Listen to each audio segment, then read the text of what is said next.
salute.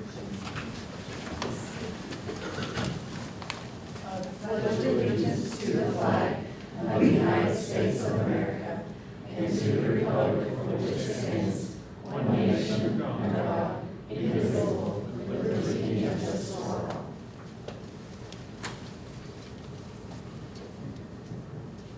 Heavenly Father, we gather in gratitude for the opportunity to serve our students and community. Bless our schools with an environment where learning is both fun and safe, fostering growth and discovery for all.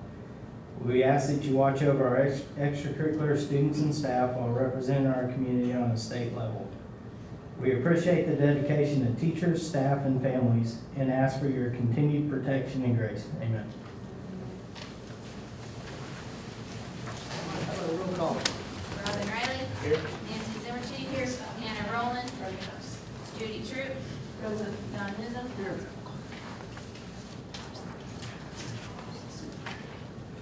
Public comment? No? Okay, we're going to go to reports. Potential for discussion. Safety action plan. Jason, What's that? you're up. All right.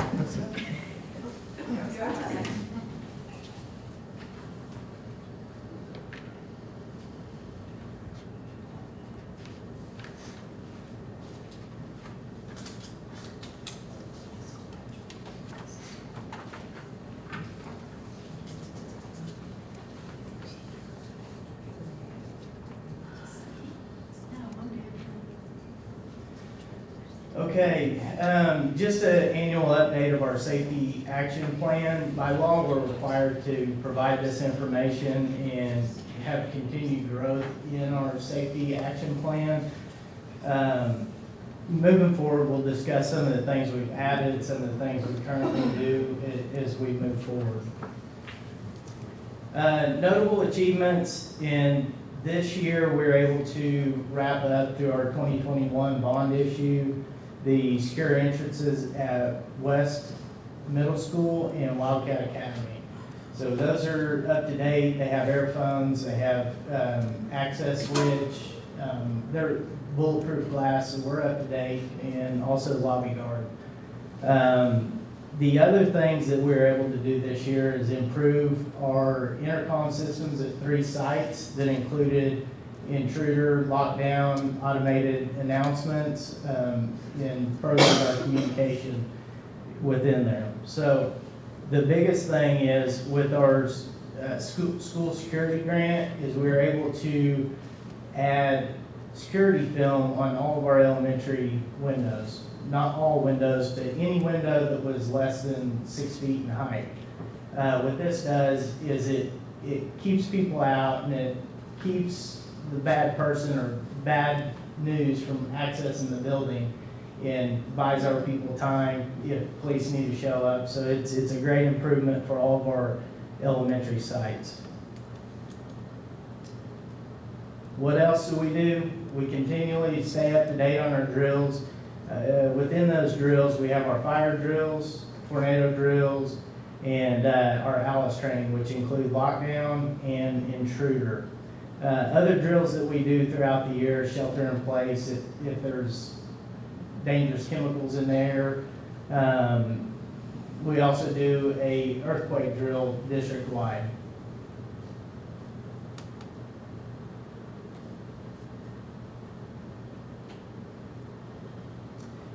Training, we do training that's state provided.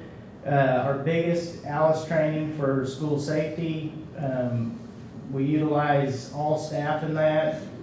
We practice these drills with kids and go through the same steps. Oops.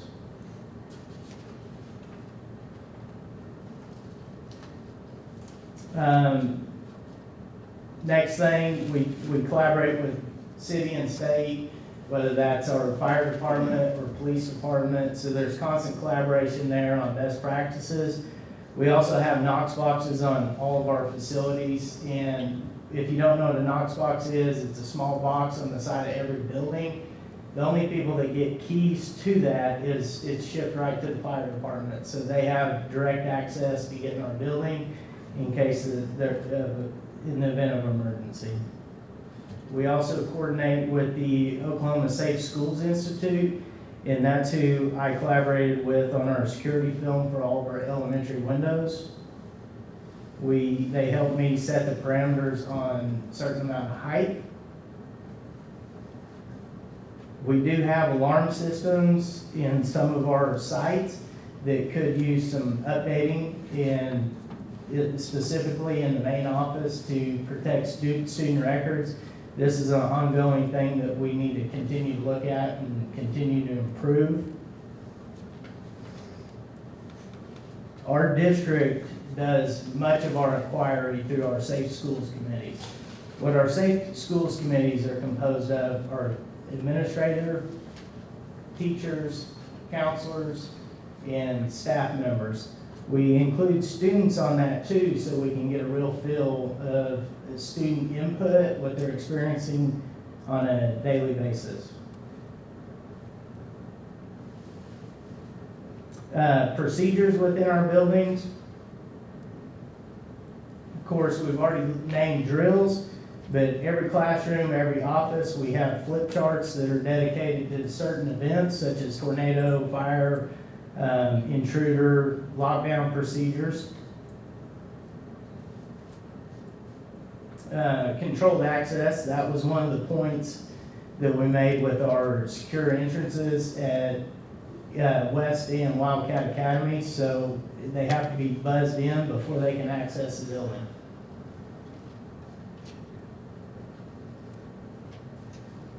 Communication, we do, excuse me.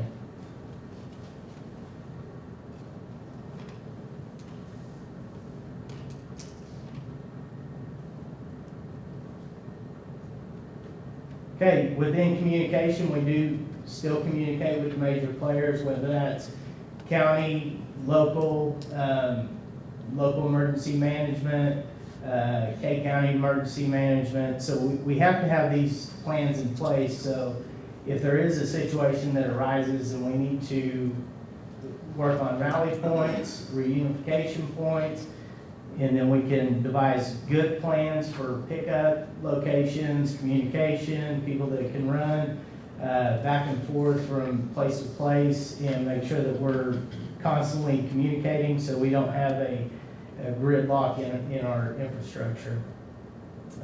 Two-way radios, that's another avenue of communication. We utilize those quite frequently with our own frequency.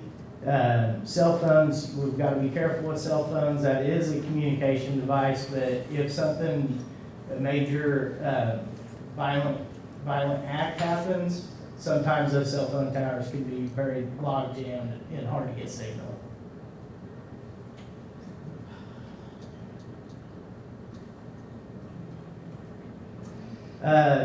Attention areas, we have timelines and challenges.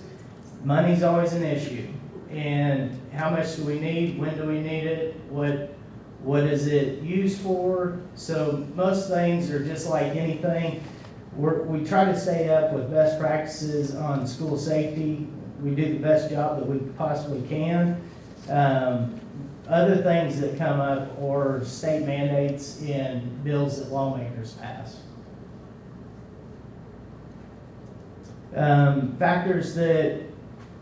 Factors of completion and implementation. Again, those factors can be things such as COVID, when that happened, that can delay some projects.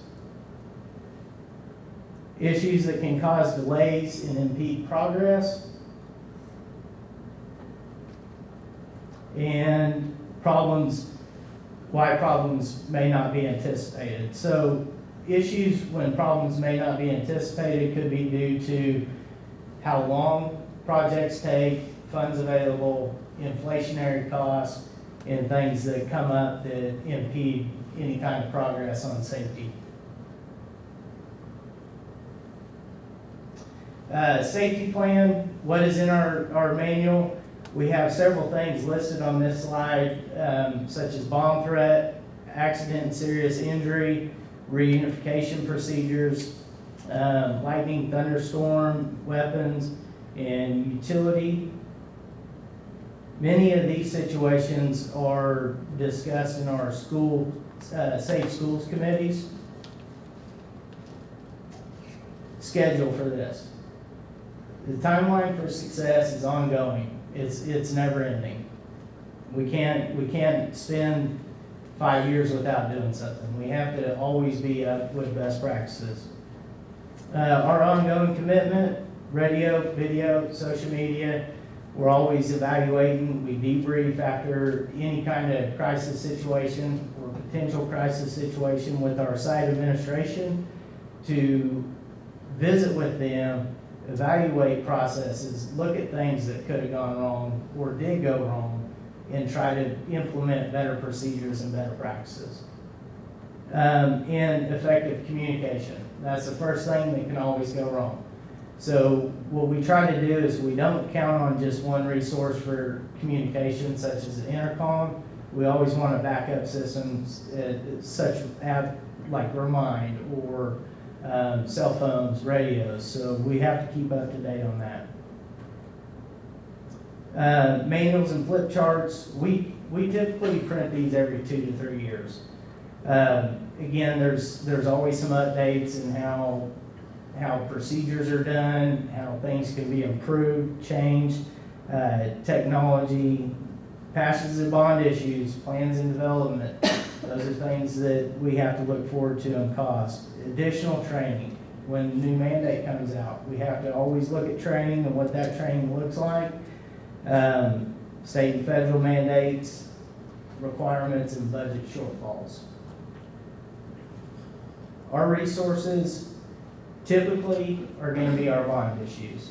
Our building fund, we do have so much that we can spend, but to do a site improvement, as far as West and Wildcat, just as an example, that project both projects were a $450,000 project. So building fund doesn't have the capacity to continually improve sites as far as secure entries. Collaborative agreements in support from local governments, using cost-effective means to get satisfying results with assistance of professional and governmental organizations dedicated to safety. Goals, update the plan annually or as needed, send area emergency management organizations. Annual update report to the Board of Education, report new advances in technology in regards to safety and best practices, secure and plan the best possible course of action for students and staff safety. Any questions? Yeah, I've got a couple. Last year, we had a major issue between the boys and the girls' old gyms with that door. I mean, kids were sitting in the parking lot, especially in wintertime, then they were rushing it. What have you done to correct that, and what have you done on the Robson? So what we've done so far on the student entry at the high school, we started with 2 Wildcat safety team members, and now we're up to 4. We do have a Wildcat safety team member at that door to check IDs and monitor people coming in the building. So They don't badge in? we don't have a badge-in system right there yet, but we do. Our Wildcat safety person is trained to check kids, check students and staff and anybody from the community that may come in. Because we had an issue last year, having to walk all the way around to get in to eat breakfast. Oh, like cold weather procedures? Yeah, it was cold weather, because they were waiting until 5 minutes delayed, they just didn't have time to eat.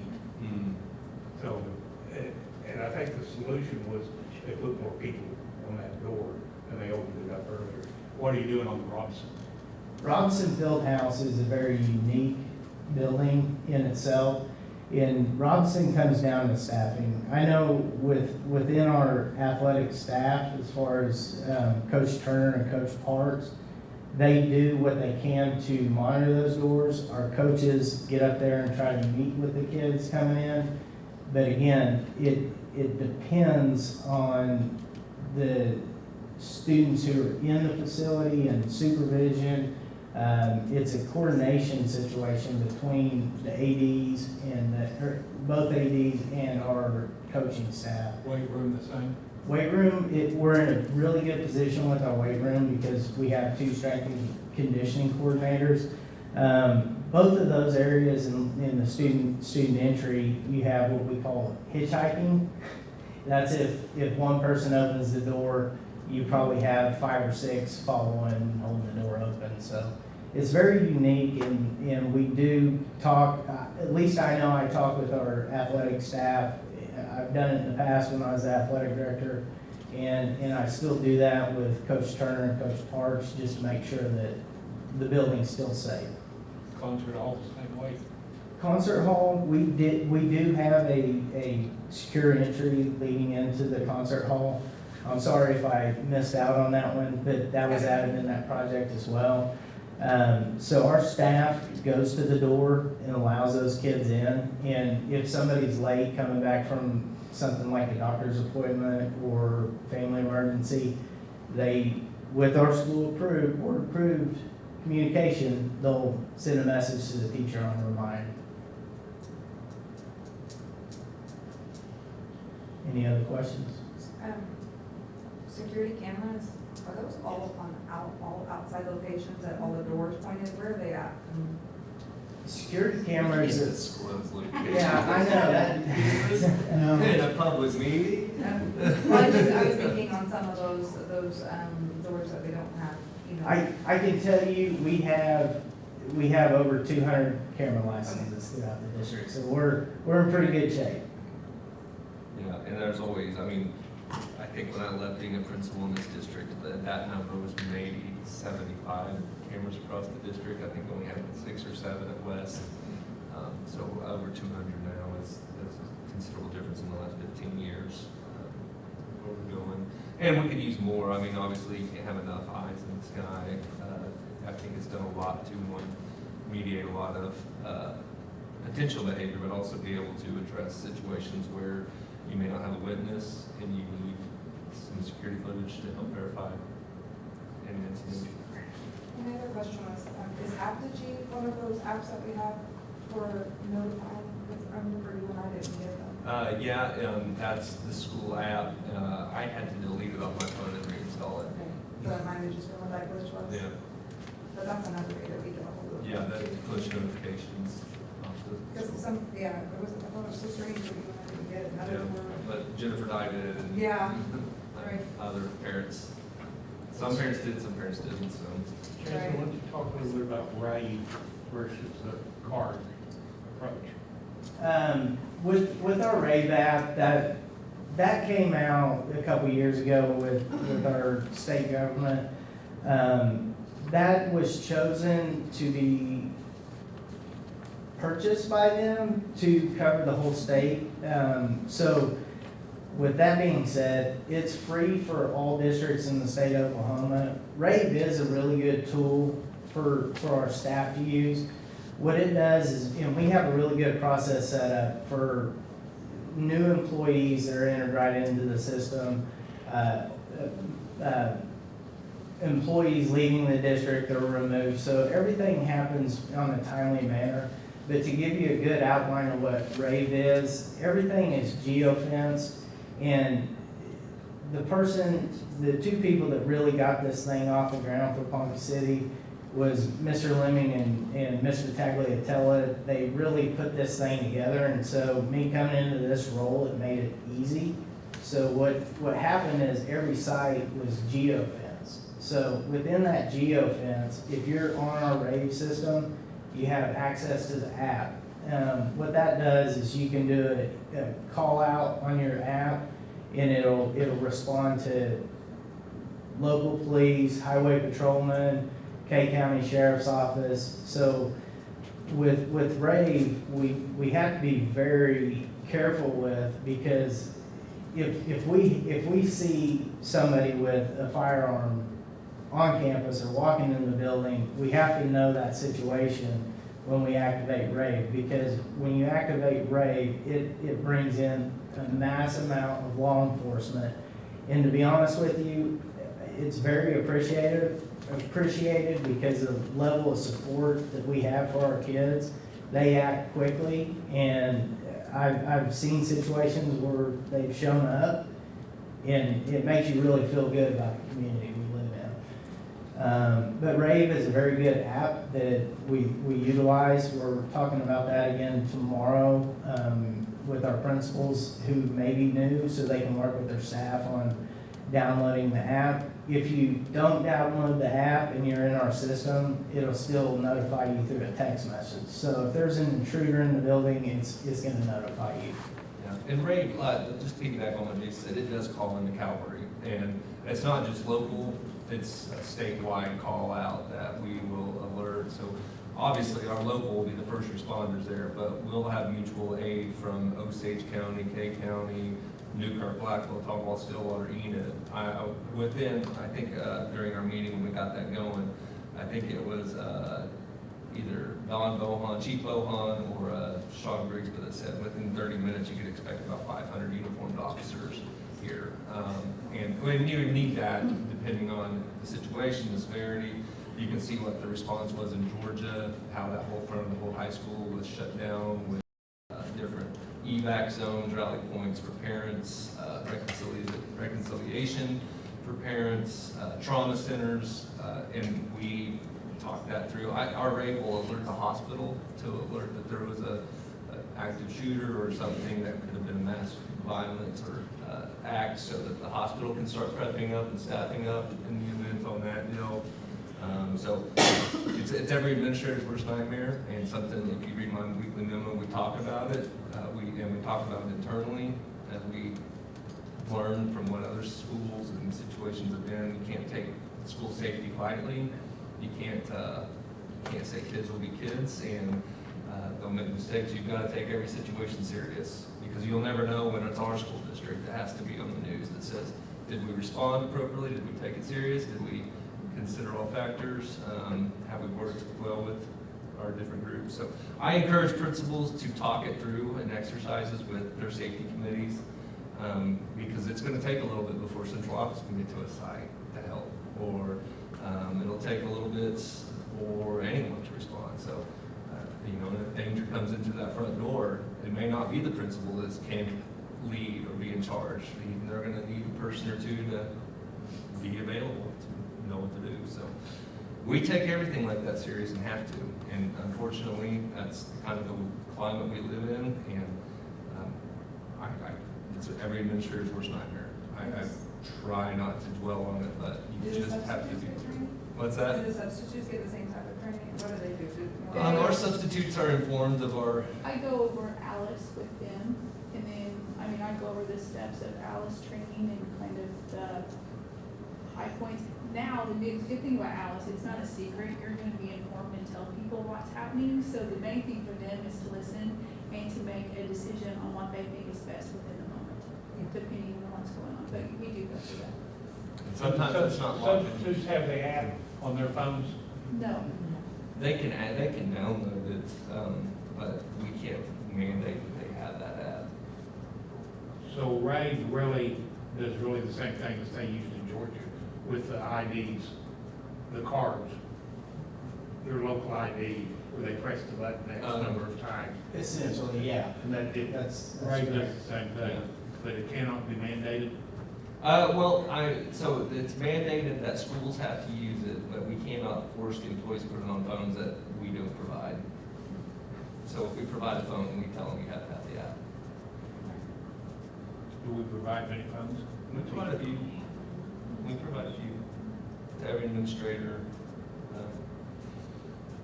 director. But a lot, I'd say our participation rate's probably 80% have it. Good question. So if a sub gets an intruder, they can't activate it. If they don't have it on their phone, they will not be able to. But they do have intercoms, they do have, I would be shocked if there's someone that's not by them that has that app. A teacher next door, across the hall, or, Well, especially since the state's made. yeah. And like Jay said, in our elementary schools, the security film will help keep danger out for 6 to 10 to 15 minutes. I don't remember how long, it depends on if they have a battering ram or fire axe. It'll take a while for them to be able to breach our buildings, to get inside our facility. So I think we're doing as much as we can with the funds that we have to keep our schools safe, keep the danger out, and keep the learning in. So. Absolutely. And I'll leave you guys with this. In operations, we work with contractors quite a bit, whether they are visiting from out of town. They tell us stories about how other schools you can just walk right in. Your schools have a lot of safeguards in. If I'm walking around the campus, a staff member is going to stop me, check me, see who I am. So, and that's kudos to the support of our board and our community that we're able to have those safety measures in place. So I know we appreciate it, our kids appreciate it, and our community appreciates it. Thank you. Thank you. Thank you. Alternative education report. Coming up.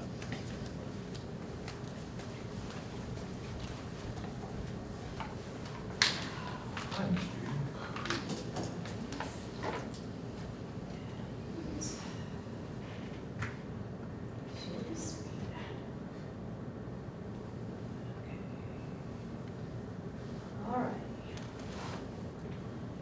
right, so we were evaluated this time, last year we weren't evaluated for real, but we were this year in February. And there are 16 criteria that you have to follow in order to be considered alt-ed. And of course, we were highly effective.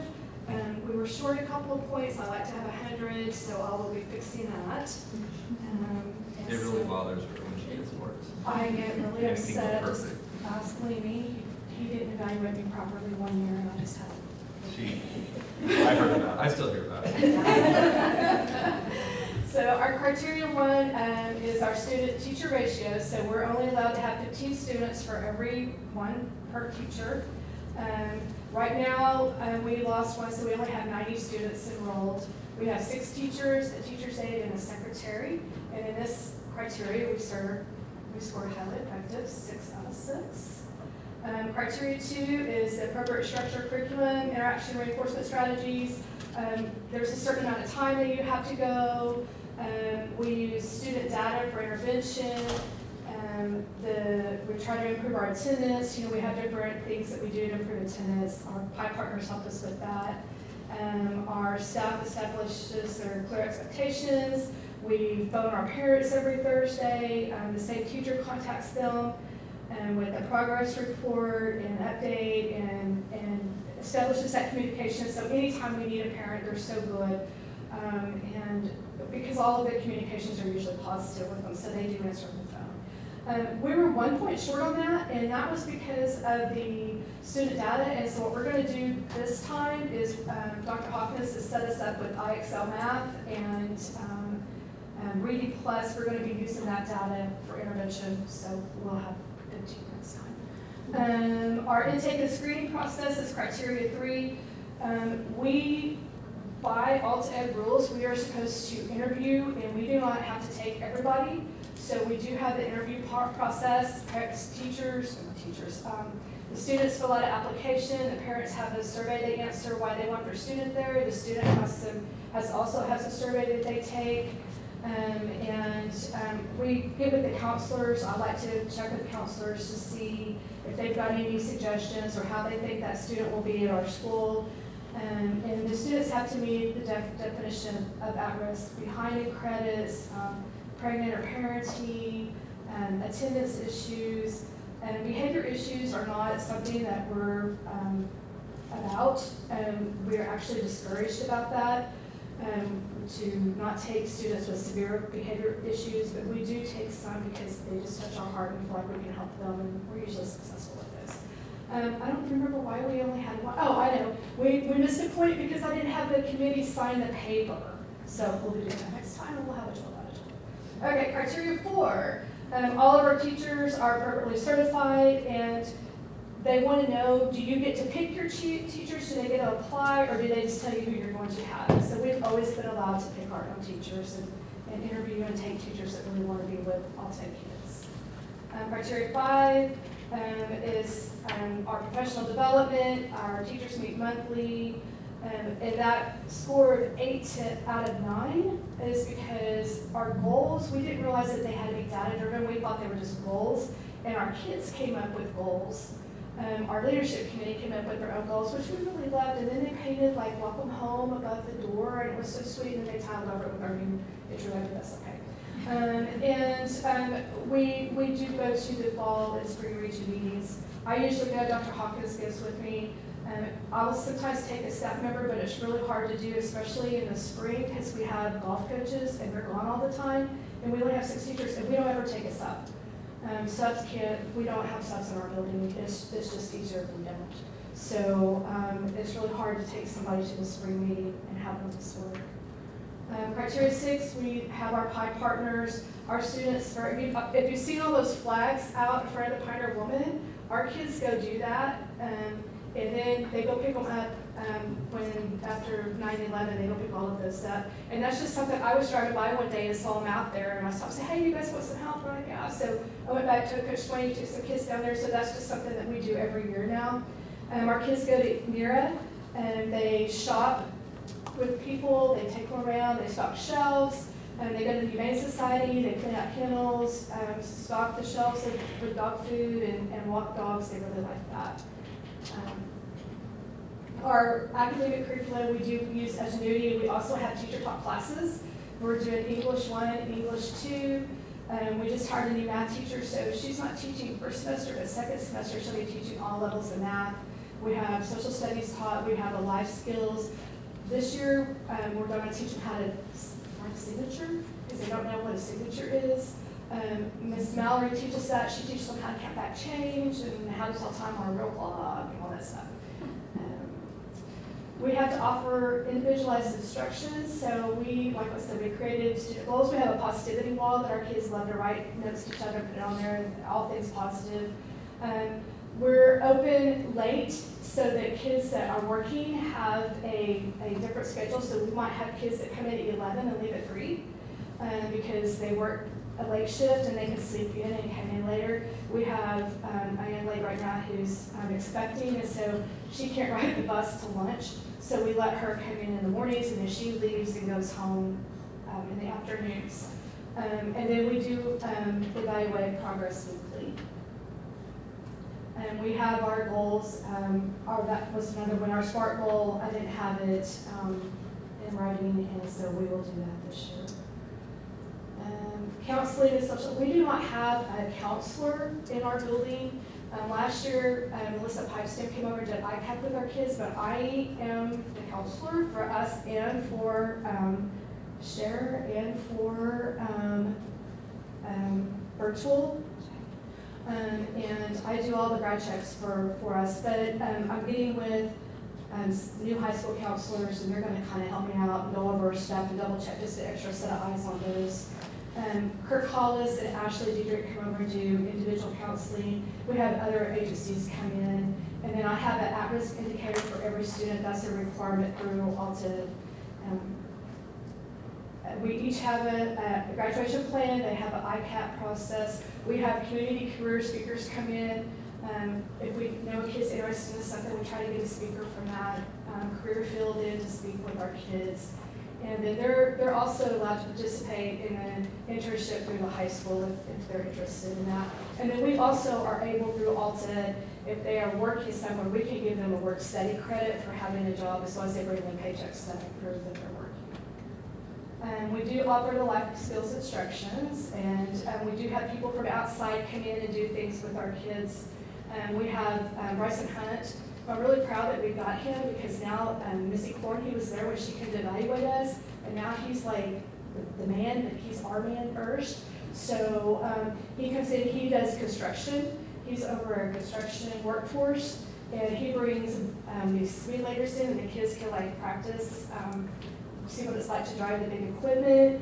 And then this year he's going to come in and he wants to take our kids out to an actual construction site and let them walk around and look at all this stuff. So he's going to do a field trip this year, and he'll pay for it. Hands-on art, we work with City Art They help us, they do a grant with us, and then I also apply for the council art grant to get some supplies, and we actually have an art teacher on staff. And then Dr. Hawkins got highly effective on this one. I can't take the credit for this. This was her. And then criteria 15 is we're designed to serve the students at risk. I have to take pictures, of our classrooms to sit them in and make sure we have adequate space, and our staffing levels was significant. And the last one is we're allowed to participate in vocational programs and extracurriculars. I actually had to leave. I went to senior night because I had one of my girls wanted me to be there. She's a senior, and we thought they were going to do it first, but they were doing it between me, so I had to leave. But we have a lot of kids doing a lot of things over at the high school, and we have, I think, 15 at Vertex, so we have a lot of kids involved in extracurricular stuff. And right now we have, I find this interesting. I don't know if you guys are interested in this, but our girls outnumber the boys almost 2-to-1. And I'll tell you, you would think that the boys, last year we had we served 117 kids, and 71 of those were girls. So we had a larger number of girls than we had boys. And then this year we're at 91, and then virtual has, at this time right now, we have 94 kids in virtual. Last year at this time we had 53. So, and the deadline, the cutoff date is not till Friday. I got 6 today. So we're racking them and stacking them in virtual. I don't know what's going on with that, but our virtual numbers just keep going up. Okay, so that was 89. We've done another one. This is a breakdown of freshmen, sophomore, juniors, and seniors. And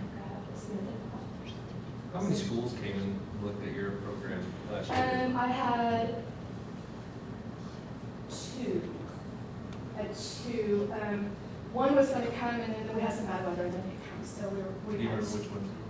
we had Newkirk came over because they didn't know what they were doing, so I helped them get set up.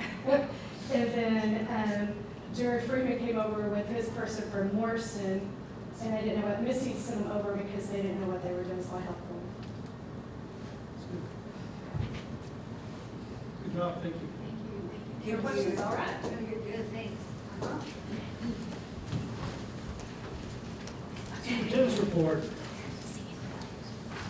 All right.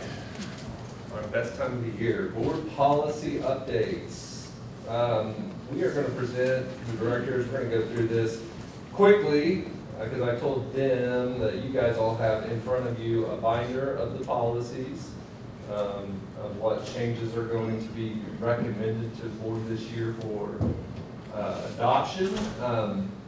I will tell you this, all of the policies that are being presented today are a result of either statutory changes in law, either at the federal or state level, or Oklahoma Administrative Code adoption, whether this is basically State Department of Ed rules that came through, and either the legislature or the governor approved them or didn't, and then it's silently approved, or Supreme Court cases or court cases that establish case law. You're going to see one in there about library materials. That was the Supreme Court case that in the public schools prevailed over the State Department of Ed on who has the authority and control on improving curriculum in the library. I'm getting ahead of myself. But anyways, that's what we're here for.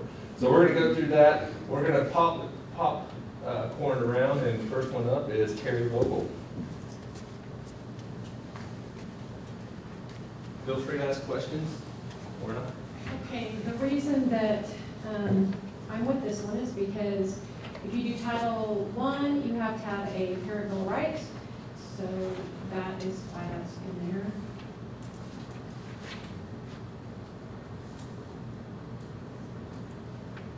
I'm just putting it all in there. Okay, so some notable changes. 2 paragraphs have been added to the policy, which adds another group, an independent contractor. That wasn't in there before, but they were added to the list of staff who cannot coerce students. An example of an independent contractor could be a speech therapist. We have speech therapists that are hired that they work for someone else, but they're independent contractors for us. The new policy provides a definition of sex or sexuality education. And like I said, it's in policy. It is there, but I'm not going to read it to you, but it gives you a specific definition of what that is. The S section of the existing policy states that students cannot be vaccinated at school or on school grounds without prior written authorization. This is just my suggestion, but I think that we should take that part out and replace it with students cannot be vaccinated at school or on school grounds without the parent or guardian present. When I have the King County Health Department come in during registration, they have to have parents there. Getting parent signatures and that kind of stuff for that, I mean, you'd have to be checking signatures. I just think that that's best. Oh, it is, yeah. Okay. So some of the details, the policy does protect the rights of parents to be informed about the content that their children are being taught. So if you'll recall, last year, some legislation was passed where it said that staff could not coerce students into withholding information about content that was taught. So you couldn't be talking about, a teacher can't be talking about something that parents don't know. If they're teaching social studies, they should be teaching social studies. The district does not currently provide sex education courses according to this definition. If it is offered at any time in the future, parents have the right to opt their students out. That's how our policy is right now. And then the changes were what I went over before. Any questions? All right, I got social media, social networking. A lot of this policy changed as a result of the new communications law that came out. It does state that we need to put on there that our pages are for informational purposes only, and that we're not responsible for comments made from the public. So the public can be kind of flowery at times and very overly positive towards the school, and it just makes me blush too much. So we just want to make sure people know that I do not stand behind all of those positive comments. And we do need to update our district policy book. I'm sorry, this that just says that we had kind of a gray area passed in policy that didn't specifically prohibit employees from fraternizing with students, but it clearly spells out you are not to friend, communicate, or do anything on the social media platforms from staff to students. So just kind of clears that one up and makes sure that we're ironclad for adopting that moving forward. Any questions on that one? Yep. Let's go to observation of a minute of silence. Okay, I'm just going to get it all up there. Okay, so the observation of a minute of silence, that has been going on in our district for years. I have been here over 20, almost 25 years, and the entire time that I've been here, we have been observing a moment of silence. It just has not been part of our board policy. It's been a practice. So now it is a policy. This is a directive from the Oklahoma legislature, so we really didn't have a choice, but like I said again, this is part of our culture. We do it already. Principals or a principal designee is directed to provide approximately 1 minute of silence each school day. The purpose is for teachers and students to exercise his or her choice to reflect, meditate, pray, or engage in any other silent activity that does not interfere with, distract, or impede other students and teachers. Exactly what we already do. The policy outlines that the minute of silence will begin with an announcement over the public address system that there will be a pause for a minute of silence. I recommend that we also add that the moment of silence or the minute of silence could also occur daily at an all-school assembly as this is the current practice in our elementary schools. So at all our elementary schools, when they have that assembly first thing in the morning, they observe the minute of silence. So that's just my recommendation. Again, you don't have to do it. There are no notable changes because it's just always been a practice. Is that recommendation written, where you said that, about the all assembly thing? Is that written in your recommendation to have that language in there? Yeah. Okay.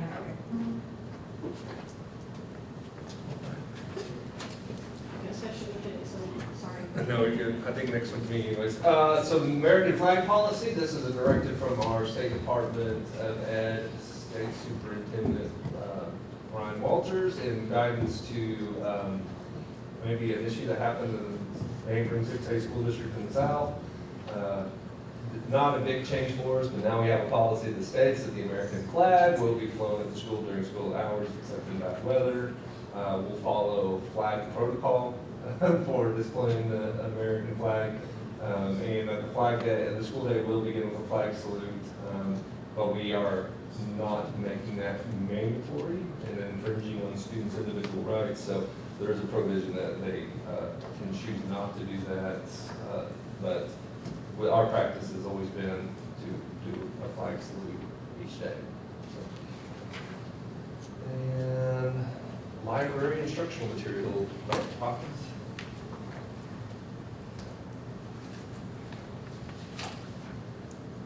This one is, as Superintendent Lee already mentioned, based on the court case from Edmond. And basically, our process reflected good due process where if anyone's concerned with the library instructional media materials, there's written concern to the principal, site committee, the principal documents the decision or action based on the committee, and there's still an appeal process that can go to the superintendent and board of education. So that process was more thorough than any of the law changes that were made. What it does do is it removes the references to pornography and sexualized content that were added a year or so ago, and reaffirms or affirms the local school board control in the selection of materials process. So basically, if approved, we will update our policy to remove this stricken verbiage with the court case. Yep. Can you click the next one? Oh, this is a long one.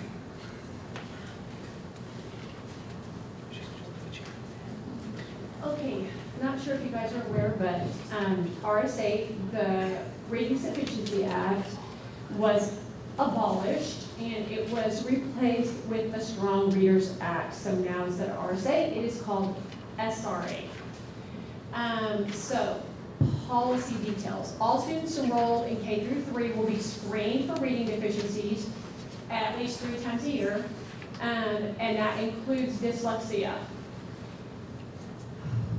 We have to use a state board approved screener. We can't just use anyone. Ours is STAR. That's what we use, Renaissance STAR.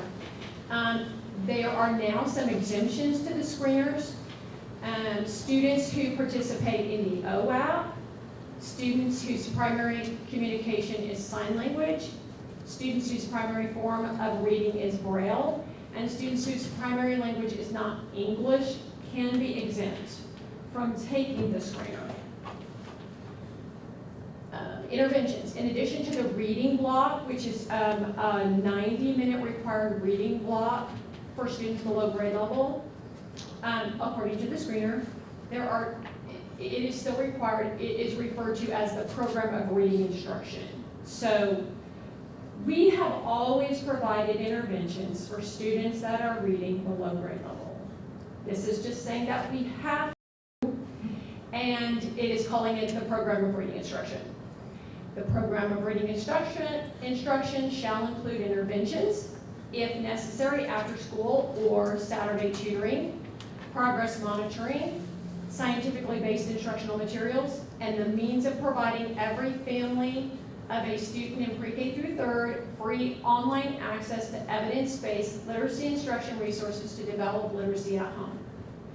I have already compiled a list of some free resources that parents can use. It's on our website, and it's also been provided to all of our sites so they can pass it out to parents. All students in K through 3rd grade with reading deficiency must be placed on an individualized reading intervention plan within 30 days of identification. They have always had to be put on a plan for RSA. Now, same thing, basically what it is they score below the 40th percentile according to the screener. Parents are informed that they have. Then we put the reading intervention in place. We go through it with the parents, and we do that until the students are at level. All students in K through 3rd grade with reading deficiencies must be placed on that intervention plan within 30 days of identification. So the way that we do that is that we send home a beginning of the year letter, because we go over the reading plans with parents during our first parent-teacher conferences. So we have to send out a letter at the beginning of the year so we can meet this 30-day requirement. Parents must be notified of the reading deficiencies within 30 days. The district must have a strong reader's plan. The plan must be submitted annually, electronically. This plan will include a plan for each individual site. Currently, that is not ready. It's not ready to be completed by the State Department. It still says RSA on it. They're supposed to let us know when it is ready so that we can go in and I complete one for the district, and then all of the elementary sites also have to complete one for their site. And we have to turn that in. There's more. We must annually publish on the website and report electronically to the SDE by September 1. These things, expenditures related to the provision of the policy. By grade, the number and percentage of students in K through 3rd who do not meet grade level targets according to the screener. By grade, the number and percentage of students in K through 3 who demonstrate grade level proficiency through a screener. By grade, the number and percentage of students in K through 3rd who have been enrolled in the district for fewer than 2 years. That starts by next September 1, that I have to have that all on the website.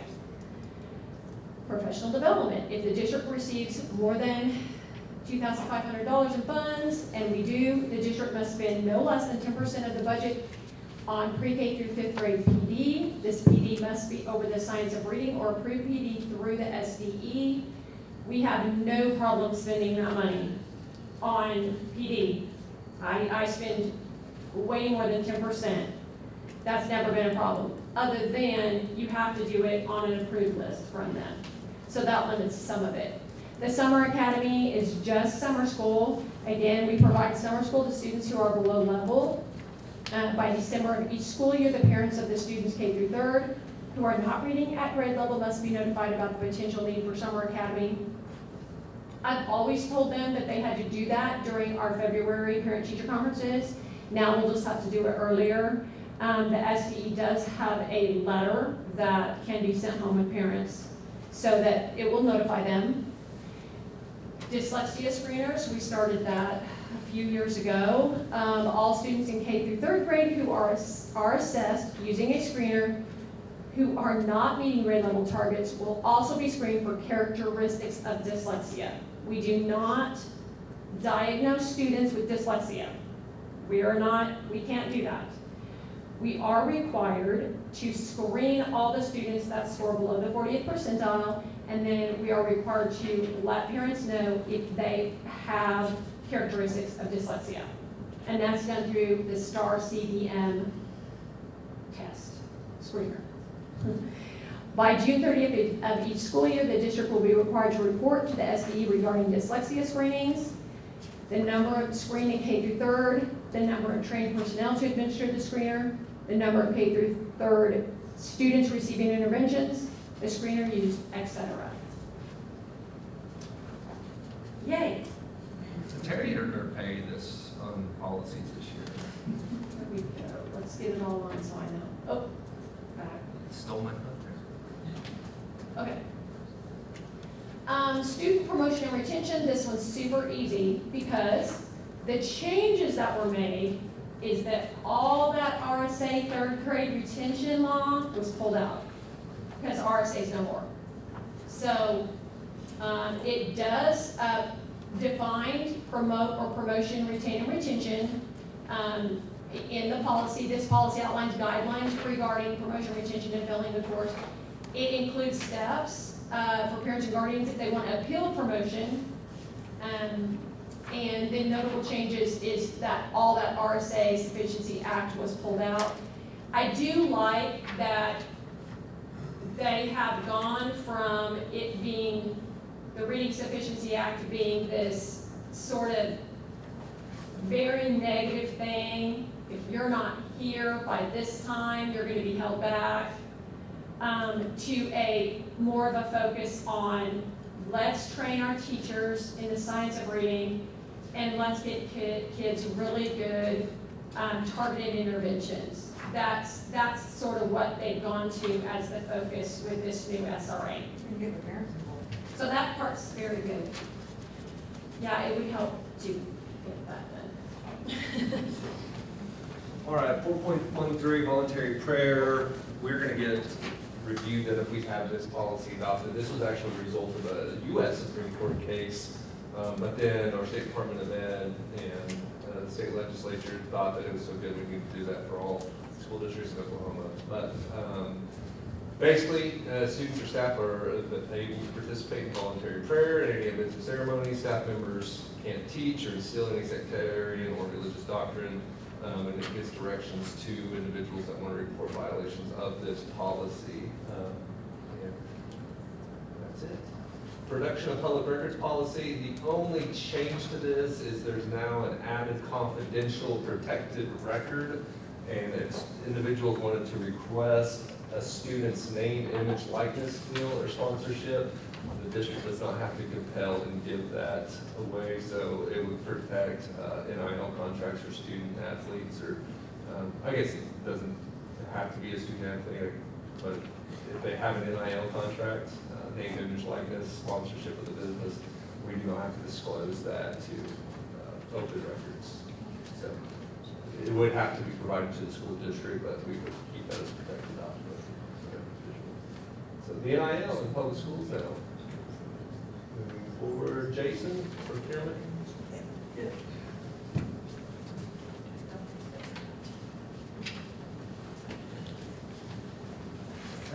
The purpose of this policy change is to ensure fair and open competition in the purchase of needed equipment and supplies, and the district shall seek quotes or proposals in the following manner. This is currently in our policy already as far as the ranges from 2,000 and less, who can approve those. Of course, everything's going to go to the BOE for final approval. Why are the changes? The existing policy has been updated to reflect the amount thresholds for awarding contracts based on written quotes and those to be negotiated with a qualified contractor. Bids, as far as bidding, if we bid out a job, the threshold's $100,000. If a contract manager bids out a job, if it's more than $50,000, that's when they have to go to bid. So $100,000 for us, $100,000 for us, $50,000 for a contract manager. So what this results in is a public construction contract. So that complies with the Public Bidding Act. And then we go on, there's public construction contracts over $10,000, but under $100,000 may be awarded on lowest responsible qualified contractor. So if we've used a contractor in the past that might be a little bit more, we can also choose to do that too. So we've got to go with the most responsible contractor that does the quality of work and doesn't miss detail. Sometimes you see that in the construction field, so it's a good thing to have out in the open. Any questions? Yeah.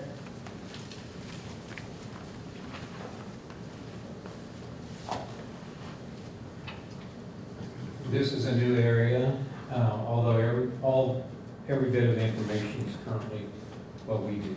So it's just a way to state how we use the cafeteria, where to define the meal costs and what they're based on, the meal payments, all the different ways in which a student can pay for the meal, and free and reduced price meals, how they qualify, and who determines the qualifications, and then the methods to distribute information to the community, and just outlines all of that information.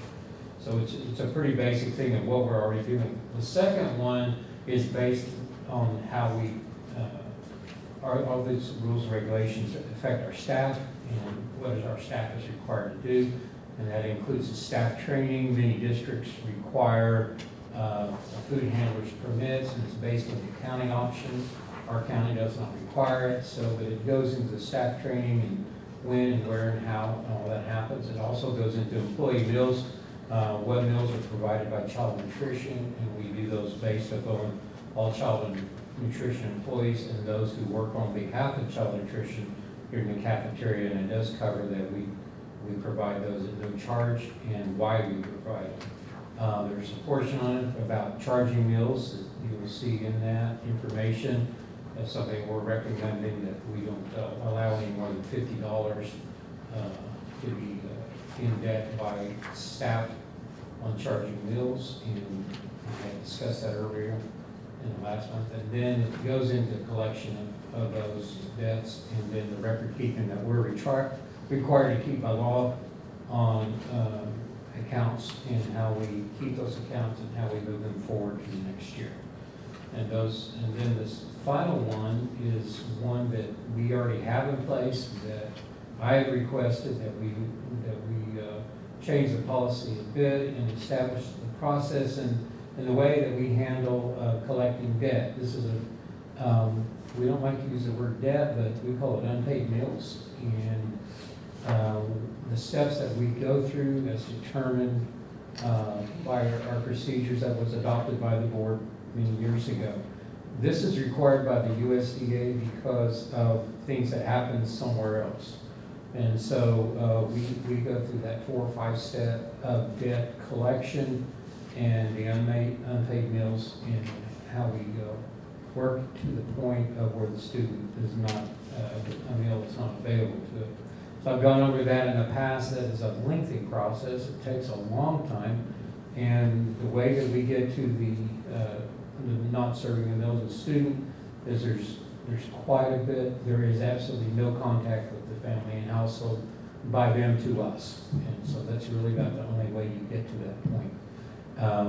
It goes through all those steps. The changes that I ask is on these is that we eliminate the certified mail. 95% of those come back to us unsigned. And so it's $12, $13 to send them out. We just rather deal with it in a different way, but we do contact the family many times before we get to that point. And so it's their decision to not do anything, and that's where we get to it.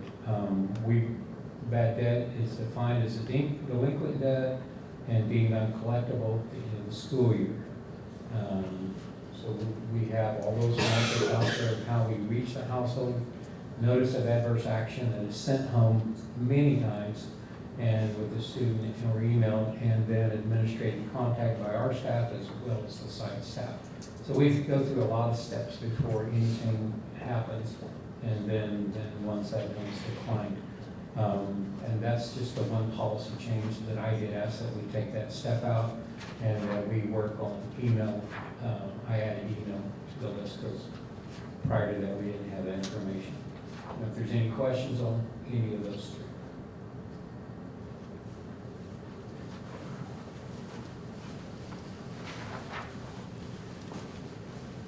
All right, alcohol and drug testing for bus drivers. Purposes of this policy is to prevent accidents and injuries resulting from alcohol or controlled substances for drivers of commercial vehicles. These are mandatory regulations issued by the U.S. Department of Transportation, and this reflects their new rules, so that's the reason for these. I've included in there what has been removed from the policy, and that's the timing parameters. procedures, and what has been added. Some of these policies, it might be a tweak in terminology that it may or both. So controlled substance testing procedures per federal act. Testing for controlled substances may be conducted either through urine or oral fluid specimen testing. So the oral fluid is a new portion of this. Most typically, it's a breath alcohol testing that is conducted. If we do also currently do a urine test. Procedures for testing for controlled substances and laboratory requirements certified for testing of a specimen of a specific kind. If a medical review officer, MRO, determines a negative test has been diluted, the district will require the employee to submit to a retest. A retest will only be under direct observation if directed by the MRO.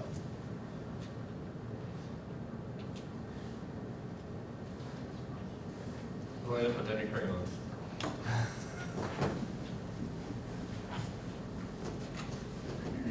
The suicide awareness, it's a revision or update of the existing policy. The state decided that training for all staff must be conducted no less than once every 5th academic year. Ponca City Public Schools implements practices and policies above and beyond. Our staff complete online training modules once per year for suicide awareness and student mental health as an additional preventative support because this issue is a priority of our district. And then I go on to discuss additionally above and beyond, we're implementing the Hope Squad with the grants that was approved by the board.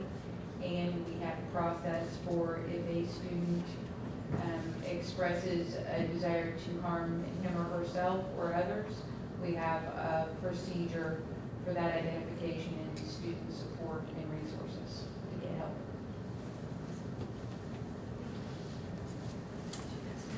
Jennifer's time to shine.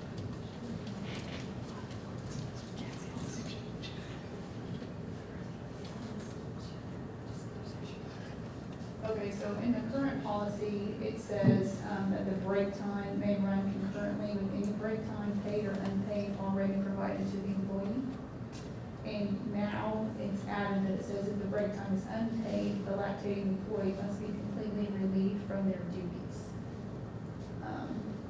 It also, the current statement is that the board shall make a reasonable effort to designate a private, secure, and sanitary room or other location other than a toilet stall where an employee can pump or express her milk or breastfeed her child.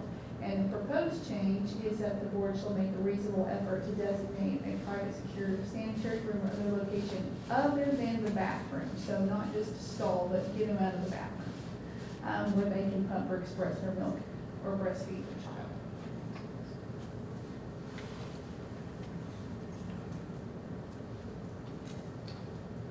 And a new addition is that we just need to add contact information that any employee who has experienced gender-based harassment, discrimination, bullying, or similar misconduct, including discrimination based on pregnancy-related condition, or has additional questions regarding the information contained in our policy, that they should contact Jason Levy. And so we would need to put all of Jason's Title IX coordinator information in our policy. And that's all.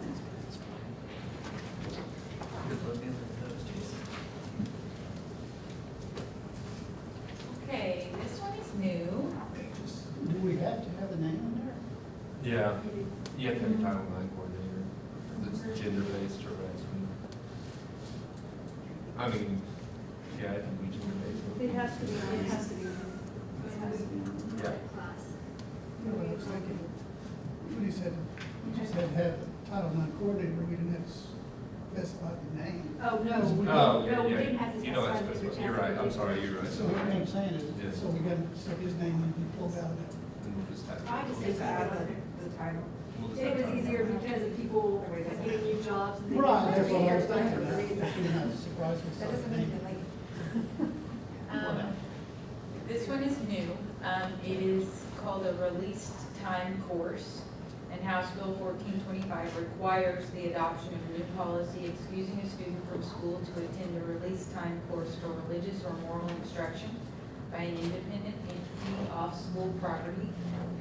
The guidance included an indemnification agreement to protect the district from liability when a student is not under district supervision. If approved, the district or site will need to create a form with the stakeholder input to provide documentation and notification to site administration. And that's really more relative to the credit that is given for the course. It's a little like concurrent. You need to know the course that's being taken, not to say yes or no, but just to have documentation for graduation or credit for graduation. Also included in that documentation would be the indemnification agreement. And this would support the development of a process for communication to support scheduling of the student.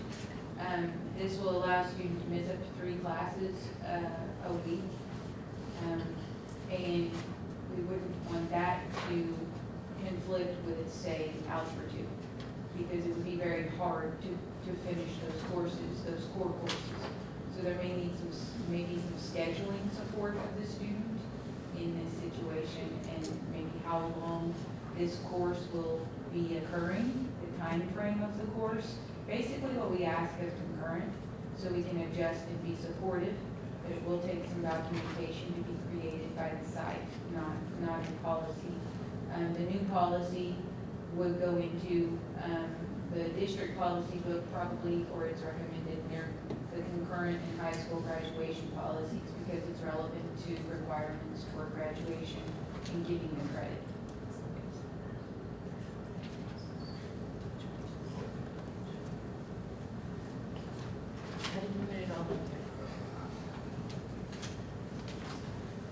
All right, student residency. We are making a title change to Executive Director of Elementary Curriculum. This is changing standards now to use to identify homeless children in your district. Those could include self-identifying the databases that the state provides or taps into, or just even through the procurement of a real ID process.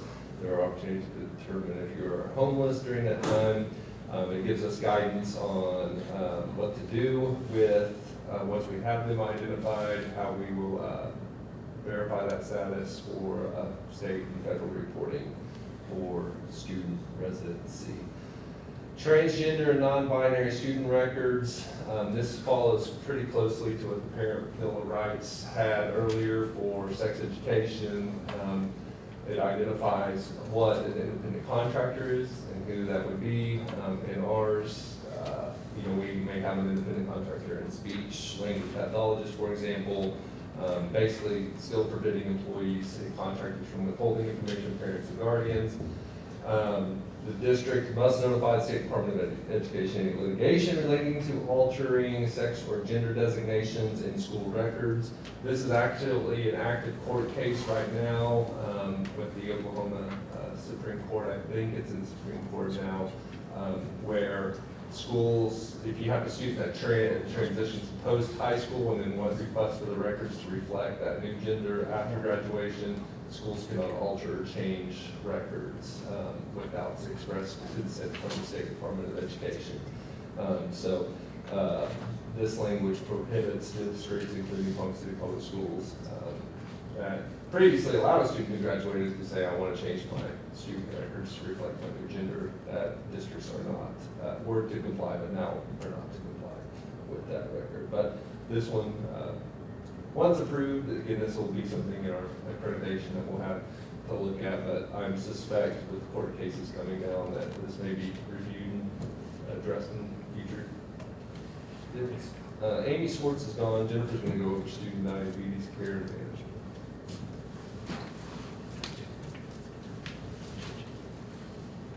So this adds language allowing appropriate school personnel to access electronically monitored glucose numbers with written parent permission. And if you've never seen one of these, I have shown and tell, this is what it looks like on your phone. So if the parent gives permission for someone to have this, the nurse or whomever could download that on their phone, and then they can see those numbers during the school day. It removes district liability for monitoring outside school hours or school events. So obviously, if something happens and it's 10 o'clock at night, you're not responsible in monitoring that. It's just during school time. And it directs districts to provide informational materials to parents when initially enrolled and when the student enters 6th grade.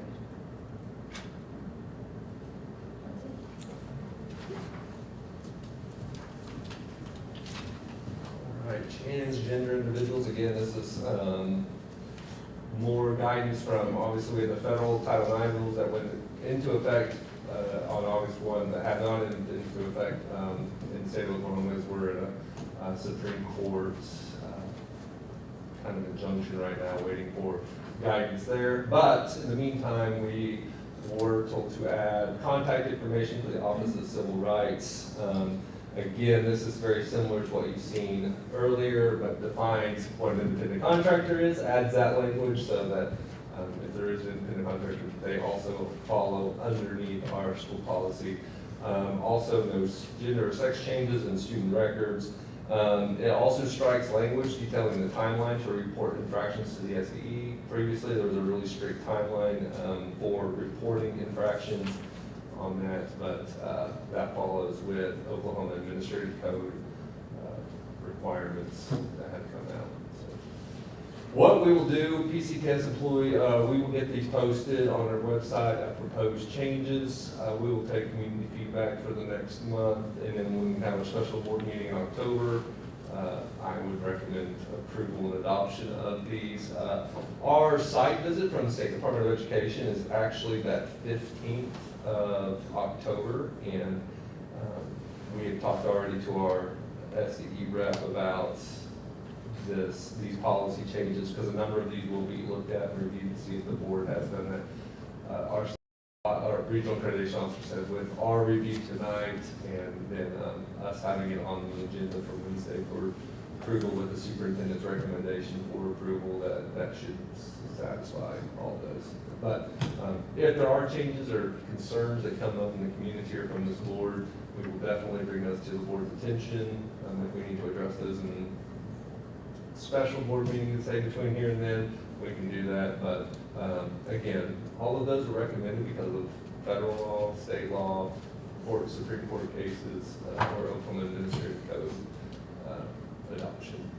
If a community member wanted, I know that Lori's not gonna make a gajillion of these like she did for us, if they would want to find access to, how would they be able to? They will be on the PCPS website, and it'll say proposed FY25 policies. So, can I move into the superintendent's report? I'm gonna go fast. Yes, go ahead. I do want to talk, we do a lot of testing in our district, and we don't really spend a lot of time dwelling on it. A lot of the tests that we talk about, that get a lot of the news articles, are the state testing that we do. And I know as you as a board are informed on this, I don't know if the public is as well, but that's really a shot in the dark snapshot of where students are. And I've always personally subscribed to a thought that, you know, we can't control where we get kids, but we can control where we move kids. And I'd like to think that as teachers, that's our challenge, is that if whatever those kids come into our classrooms in August, our goal by May is to move them at least a grade level or more in their content areas. And we have a number of different tests that kind of measure growth in our district. And I wanted to show you some of our elementary growth scores last year's from the fall to the spring. Just to give this board and our public a little perception of where we are moving the needle with our students. I think you're going to see a lot of numbers here that show that we are moving in the right way. This is Garfield Elementary. On the left there, as you can see, that will be the reading side, and on the right is the math side. I'm sorry, I don't know why I did not have math and reading on it. But you can see down there, 64.6% of our students at that school grew. That is 1% up from the year prior in 22-23.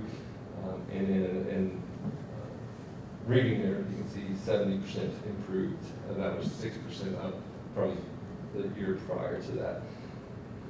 Liberty is kind of similar. I'm very proud of where they, how they compared a year ago at this time. 3% up there, and 13% in reading at that site from the year prior. 70.7%, that's the number of students. We have about 116 in tested subjects. That would be, is that 3rd grade through 6th or 5th? That would be kindergarten. Kindergarten through 5th, okay. Moving forward. Lincoln, you can see there, 61.8 to 65.8 in math and reading there. Increase from the year prior of 5% growth. So I think we're moving the needle in the right way. Roosevelt, double-digit growth compared to the year prior at Roosevelt. Ms. Kiesper doing a great job over there with her teachers. Look at Trout. I mean, that's incredible growth from the year prior. Our students are seeing tremendous opportunities there. Moving forward. Union, same one, we're increasing, moving up.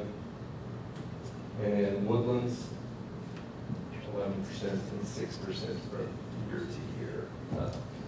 So what I do like to take aways there, every site experienced high growth in the early STAR. I didn't put those numbers on there, but that's the assessment we give to our kindergartners. Every one of them had high growth in our kindergarten group. So very positive about that. And the growth rates were up. So we're growing more students, increasing them a year or more than we did the year prior. I know it's kind of confusing to hear, but I think it's all about growth. And, but if you look at the slides, there's still some that are not growing, and that's what we're trying to address in our PLCs. I want to, applaud our curriculum committee for getting out and going to each of the sites. We review our data in every one of those sites, and Mrs. Troop and Anna or Nancy review with our instructional coaches, our data walls. But I'm a real big believer in student growth. I think that's probably the best way to measure a student or a school's performance is how many of your kids are you growing and improving. And, we need to be at 100%, honestly, and figure out where those gaps are happening and how we can correct those. So work to be done, but we're going to get that done. Well, we'll do our best to move that needle. I'm going to give you this is going to be a little dry. I'm going to make it as fast as I can and try not to be as little dry. I'm going to give you a little state picture of estimated general revenue funds. This is where the state's checkbook's coming from. We had our first months of collection, and it kind of gives you an outlook maybe of future economic indicators for the next 12 months of where we're going. The big ones I want you to point out to, corporate income tax is down about 35%.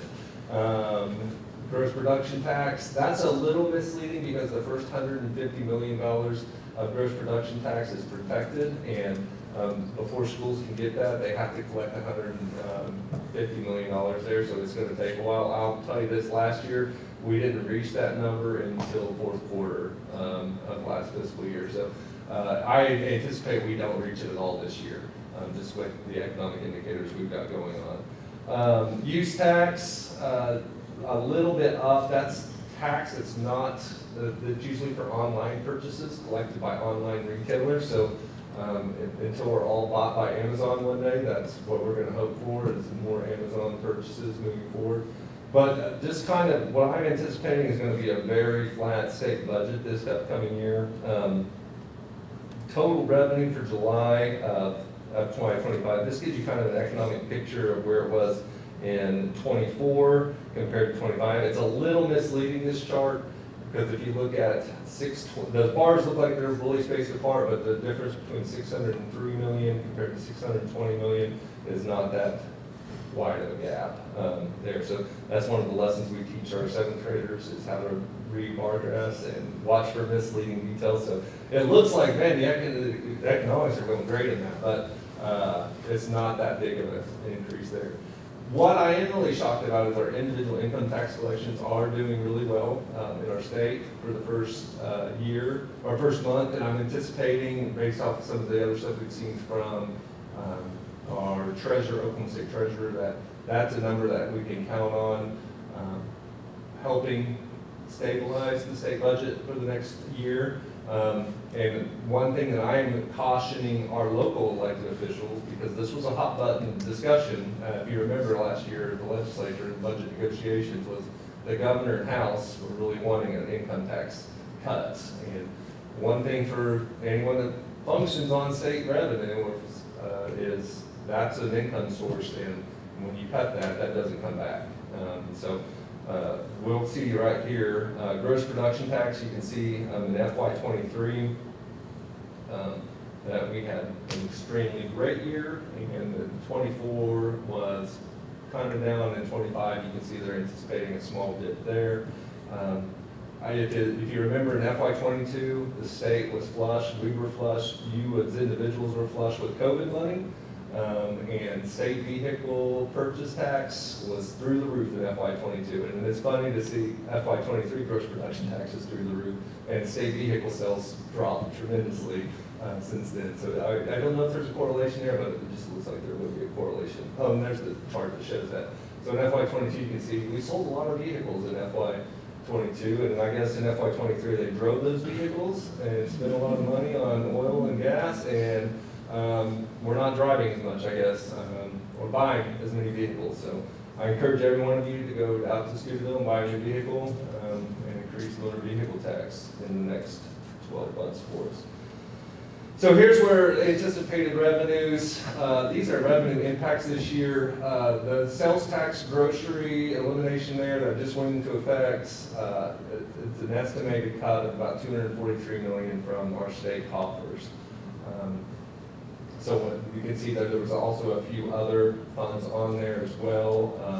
OSU having a sales tax exemption, on digital assets for mining. I have no idea what that is. That may be something to do with Bitcoin or something, I guess, on that. But you can see right now revenue picture, before it's all said and done, before we even start the year, we have the anticipated $252 million shortfall from the elimination of sales tax. Now, that does impact our 1017 fund to the tune of about $32 million, and our teachers' retirement dedicated revenue fund of about 16.1. So while sales tax elimination on groceries is phenomenal for the consumer, there are costs on the other end of it that our legislature will need to make sure that we uphold our promises to former educators and current educators moving forward. So what's that look like for a state budget for next year? All that to say, looking at all those numbers, when you put them all together, I'm anticipating right around about 3.3%, so a change of about $44 million. We'll cast a crystal ball and see how close I am when January gets here. But I'm estimating that we'll have about a 3.3% increase in revenue compared to this year last time. The one thing I wanted to point out, though, and this is something I'm going to talk to our local elected officials on, is they talked really hard about income tax cuts and individual income tax cuts. And if you look on that screen, it doesn't take a rocket scientist to determine what our two top revenue streams are in the state of Oklahoma: sales tax and income tax. And if we cut $252 million off that, or more, that you can see that could be a substantial cut to what we have to operate as a state next year. So therefore, you know, when I talk with Erica and when Erica presents budget numbers here, we want to be very conservative in our estimates in planning for this fiscal year 25. I just think we're kind of in this phase where COVID money's run out, and I think people are have experienced record inflation, so their dollar's not going as far as they used to, which that's going to lower sales tax because you're not buying as much. So I just think that just looking at some of the forecasts across different state agencies, I'm anticipating about a 3% increase, barring that the legislature does not have any significant tax cuts or exemptions moving forward. So. One thing that I'm going to be continuing doing as your superintendent and a believer in education and public services is that we have to protect our revenue streams. I don't like paying taxes, but I do also believe in public services, and a quality public service costs money. So It doesn't take a rocket scientist to know when you go across I-35 into Kansas, that, or down south into Oklahoma, that one state may value roads and bridges a little better than the other state. So I would love to see that our education is propped up and supported at levels that neighboring states. So I think that's my duty, is to make sure that our people know how we are using those funds and using those wisely. And also, our Oklahoma economy is very cyclical. I don't have to speak to several of you, you've lived through ups and downs in the economy here. And if you look at the economic chart, we're at that time where it could happen at any time. So we have to be mindful of how we're spending, and that we have a reserve fund to weather those storms, so it's not felt by our students. And we have a lot of big issues we've got to address with limited funds. But we do have a good fund balance of about 6.9 million. What we're proposing that right now is estimating about 6.9 million. If we have an influx of new Wildcats and baby boom, we'll have more funds available from the formula. But I think we have a great conservative estimated budget this year that will put us, I believe it'll be north of 7 million, but we're going to conservatively say 6.9. Any questions on that? All right, that's all I have. You guys are all the wiser now. You're welcome.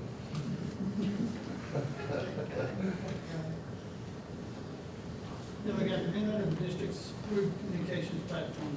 Oh, yes, I forgot that one. I am going to recommend approval of adding, was that Reading Plus on there? There is a feedback area that a teacher can message a student on their Reading Plus data if they did a good job or need improvement on it. And it is a one-to-one communication, so I don't want a bunch of reading teachers written up for communicating feedback to students, so I recommend this board approve that. I apologize to keep bringing this to you, but I knew that this was going to be a deal because we just have a number of ways teachers communicate with students. If the board will take action on this, I think we should be good to continue the rest of the school year. All right. Thank you. Item 5, consider to take action on to approve the amended district's approved communications platform. Motion to approve. Thank you. I can second. We have a second. Any other discussion? Roll call. Robin Reddick. Aye. Judy Truitt. Anna Roland. Don Newsom. Aye. Nancy Zimmershed. Next item on B6, consent agenda. Motion required for approval of consent agenda as printed or as amended. Board members may, however, call for a separate vote on any or all items listed on the consent agenda. Do you have questions? No, I haven't asked for that. Sorry. I need to read the first two. Okay, read it first. Minutes from the August 12, 2024 regular board meeting, and contracts. Number 2 was contract agreements under 10,000. What was your question? Okay. And the Keithley's, that's right there by the STEM lab, right? The Keithley's contract, west side of East High School. That we're fixing it for free. No, that's the band room. Or West. Okay, makes sense. Okay, gotcha. Okay, my question, the big one. I've been going back and forth on this with the private schools coming in. It's come into play sports with our children. So I guess I need a little more on it because I just go back and forth with this. Insurance-wise, how does that, do they come in with their own insurance? Which number are you on, Nancy? 16, which would also go over to 16? You're talking about the secondary activities Yes. associations? So Jason, you're saying they do bring insurance? Yeah, And I'm sure you told me. they'll have their own school insurance, plus the OSSA carries a catastrophic insurance policy, so if approved through our board, then it goes to the OSA and they have to approve it too, so they'll be covered under that policy as well. And I know we also did evaluations and cuts. So how are we doing this? Like tennis, I know they had Any tryouts. sport that has a tryout, we don't co-op in. So, Did tennis not do tryouts or evaluations? I am not sure on that. I thought it was Last just boys year- track and cross country. Well, We're just talking about the rescinded. sorry, I'm going back and forth on the Okay, two, sorry. on the rescinded, no, I apologize. And so with that one has, the rescinded was, The rescinded girls cross country it says, and then it looks like they still have through St. Mary's football, boys and girls, no. Football, girls wrestling, and boys and girls tennis. So tennis does not do tryouts anymore, or they do? Last year they did tryouts. I'm not sure what they were doing this year. That's, The agreement was we should never have Ponca City students lose opportunities to private school students. Yeah, and So I if the coaches have changed direction on tryouts, I don't know that yet, but I'll find out. okay, I truly believe even, trust me, I think about it, right? Even if there's tryouts or no tryouts, if we have no tryouts, someone's still getting a spot taken by a kid that's not enrolled in our system, and that really gets to me, because they have a chance to come over to us and play high school ball with us, or if they really want it, you can go to travel ball. You know, and another thing is, I know that girls wrestling is off the charts with their numbers, and we're gonna allow more kids to come in. So that was my other thing. Booster clubs, how are booster clubs, how can they pay for kids that are not part of ours? Because I thought as long as they weren't ours, we can't give them sack lunches, we can't do any of that stuff, or am I wrong? if we're co-oping with them, You can, when you're coming. yeah, that's a different case. But we can take it, I mean, you can vote it down. No, I know, I just want my We would be happy to answer. tell them, I just want pass that answers. message I'm on. not trying to be, I just want, How many kids do we think that? You're we have talking from our one, private maybe schools? two per, activity. That's not many. And then they just, they would have to follow all of Mhm. our policies. Follow all of our policies, our rules, eligibility requirements, yes. okay, do they help pay for anything? 'Cause, I mean, my whole thing, this is public money going to a private school child. I'm just needing to figure that out in my head. In the past, we haven't had a whole lot of negotiations for that, because they haven't, like, I think when you're seeing the tennis deal, that's probably just a blanket for openings that we probably have. We've, I believe, approved co-ops with St. Mary's already, Yeah. and so those may be the only sports remaining that we can co-op in, because you can only co-op in 2 activities. Per school, Or, sorry, you can, one school per activity. per activity. And, I have a follow-up question on that one too. Well, I have another. So on, you know how we talk about having so many kids per coach and teacher, we're just, like I'm saying, we're adding to the workload of our teachers and our coaches. Sure. So this is my concerns on it, so I would like a separate vote on that, if we could do that, if that's how I do it now. Can you explain to me what part of it makes it pilot? Basically, Or it's, what type of evaluations are being done, is there going to be? what kind of In a evaluations? pilot, to me, it means that you're looking at it to decide if you want to do it again another But time. yeah, it's like piloting for that school, whether they want, that those students want to participate in a certain program. Hopefully that answers that question. But specifically, we may get 1 or 2 kids a year per activity, and that may be the first time they're introduced into it. Maybe it's something that they're testing it to see if they want to do it, but So like if in their school, would they want to put up enough money to have their own program, is that what? that can be negotiated. I mean, well, with us, if it's funds, that can be negotiated between us and the school that we're co-oping with as far as funds. But if they don't have, let's say Newkirk doesn't have the numbers for a football program, essentially we could co-op with Newkirk because they don't have football, and we could take on their students. But Public school, right? How does that work? Yes. Private, okay. But essentially, co-oping is co-oping, and what we would do is we would incur those numbers on our ABM. So we would bump up to possibly 6A1 if we took all their numbers in That's only football. with the public school. It's with any school, any private, if Bishop Kelly, Tulsa Christian, any school out there, it would bump up our ADM numbers per OSA. Okay, and I know we went away with this when COVID came in, and then, Right. and just started back up, just started back up. A question I have, if if I remember right, there's only a small period of time that you can approve a co-op. Yes. What is the timing on this? I mean, can we put this off a month for you to find out, or Joe Turner to find out how many kids are there? And answer all your questions. Correct, yeah. I mean, can we put it off a month? I don't remember what the deadlines are. I do know that there's a very small window of Could time. you tell me what activities those are again?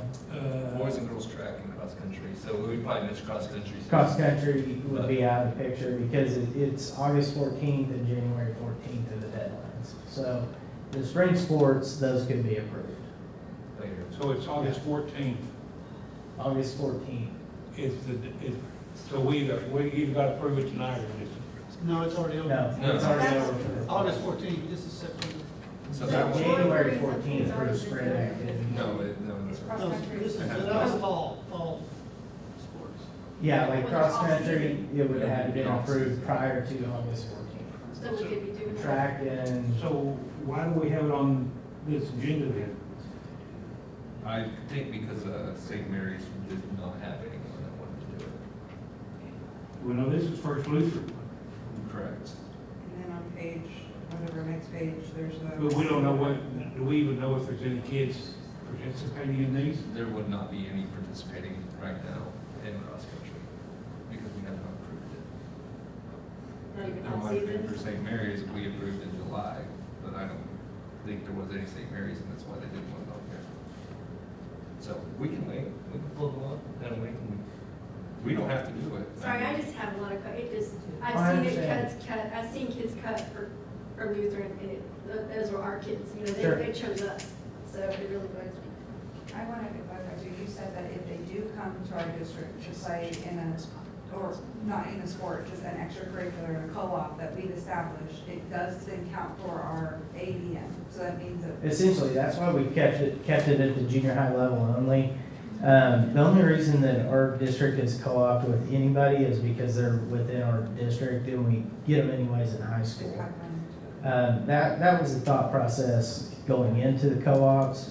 Whenever I took over as AD, I took on the co-op situation too and tried to, it's a very unique situation. But we don't have to worry about ADM changes at the junior high level because there's not a postseason or a state championship involved with it. It only has to do with, okay. I'm just trying to think too, like, how that works with funding for, like, the coaches and stipends and all that stuff, so and I'm also thinking of it in terms of, like, academically, I know we provide, services to some of our private schools that don't have some of those services, like speech and, grading specialists and such like that. But I'm just trying to reconcile it with extracurriculars versus. You gotta remember, it's not high school. They're already here, they're us, they're us. Not involved with that. They will be when They they're high will school. be, maybe unless they choose to go to another school for Well, sport. and it's just part of it, normally they're coming here. Yeah, but you see what I'm saying though, I mean, I guess I'm coming from the same point Nancy is. yes. Will a Ponca City student not get to participate because a Lutheran kid gets to? Intended or unintended, would that be, is it? Would that ever happen? I mean, that's really the Case issue. by case, I mean, maybe.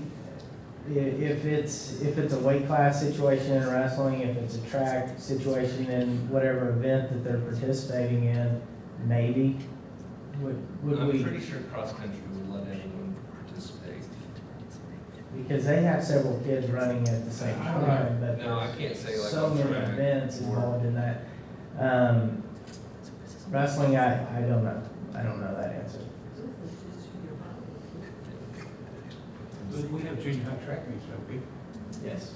Mhm. And I think a track meet only has to have, you can only have an X number of participants in a particular event, whether it be the 100-yard dash or the glow hurdles or I don't know whatever. if they have multiple heats, Robin, I'd have to get that information. I don't know. The last direction we had from the board was we were not okay with co-ops in sports that had cuts.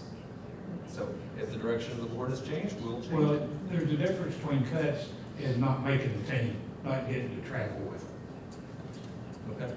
I mean, that's where you're coming from.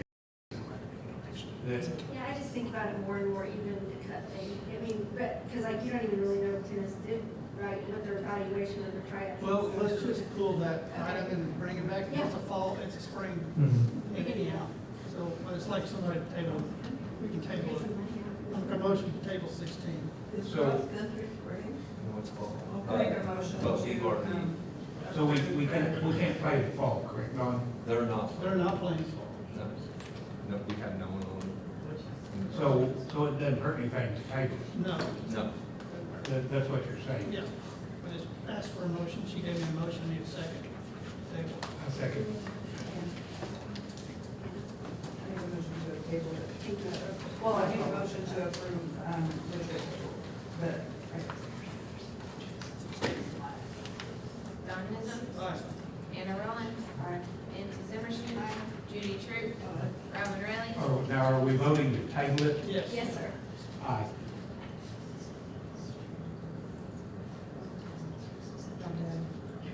Get everybody? Okay. We'll table this time. So like a motion to approve the consent agenda. Okay, I still want to talk about, Or do you have something? I'm sorry. yeah, I want to talk about item number 18. To me, it's bad enough that they charge us a 10% increase per year for 5 years, but more importantly, I disagree with a 5-year long-term agreement because I believe technology will change between now and then. In 5 years, historically, they're charging 10%. There ought to be somewhere else we can go. Or maybe we could do this down to a 1-year agreement or so. Well, it's really a 1 year that they got it on 5. Yeah, but we've never got, in 14 years, we've never got out of a long-term agreement. And ask her to come back with it and tell them we want a 1 year, 1 year. They I can't, mean, I reached out Probably to won't them. do it. and maybe they won't, I don't know. But a Yeah, 5-year go ahead. seems like a long-term agreement. I reached out to them and asked, and they said it's a state contract, so they can't change it. But there is a clause in there, where we can, we'll ratify it every year, and we can. But we've never taken one out. Well, we've never needed to. Nobody has to do it. I mean, that's, yeah, we've never had to. But a 10% a year is a pretty severe, and I understand it, it wasn't 45% over 5 years, it was 10% a year adding up to it. But it's the 5 years that's really got me hung up. It did benefit us to do a lease agreement in this instance because the technology did change and the technology wouldn't work for us anymore. We're getting new technology. The people who purchased it, because you can't purchase the mill machines outright, they're in a bigger bind because now they have to try to sell I mean, Pitney Bowes may not even be in business in 5 years. Well, then we'll get out of that contract. I mean, Well, so this is a state contract, not a contract. Basically, the state has already did this project. She's so right. everybody, well, no, it's only those that elect the They state, could use they that, use the state. and probably they're the only ones that do it. And that's why they won't change it. I reached out to other companies that have mail machines and they didn't even get back to me. So I never got a response. What are we using right now? Pitney Bowes. But I mean, this says September 9th through 2024 through September 8th. Is that, That's today. that's today? If you approve it, If you approve it, But if what if we don't approve it? then we don't get that contract. then we have our old one. But how long do we have the old one for? It says it will become unusable in December 2024, so a Yeah, couple they're- months. And they're already making it so the features don't work on it. As like August 4th or 5th, some of the features quit working. When we talked about it in one of the committees, I can't remember who had said it, but they said that ours is even like, you have to really be gentle and like be there with it the whole time, otherwise it breaks your envelopes and makes a whole mess of things. So it's been slowing down the process for the clerks upstairs and stuff, the people that. It's not just the finance department that uses it, the whole building uses it. The district East uses it. uses it, yeah, the whole district uses it. Is this only located here, this machine? There's another mail machine down at the mail center, but it's newer, so it's gonna last a little longer. How long is that contract? Is it a state contract also? I think the machine is gonna have to be updated. The Postal Service, USPS, is phasing out a lot of the old mail machines. I think it phases out in a year and a half. We'll have to get a new one.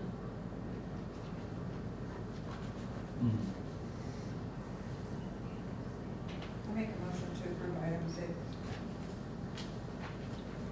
Do I have a second? One second. Second by Judy. Any other discussion? Roll call. Anna Roland, Aye. Robin Riley, Nay.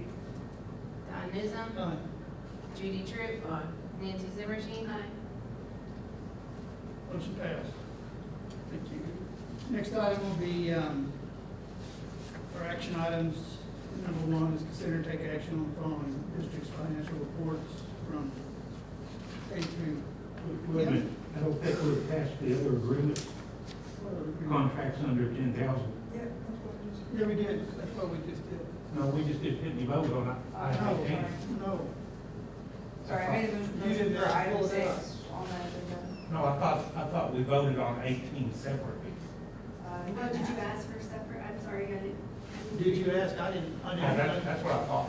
Oh, I thought you I just mean, I had no wanted to problem with the discuss other. it. Okay, we can do that. I'm sorry, I missed it. Yeah. I didn't I catch misunderstood, I that. didn't hear you call that one out.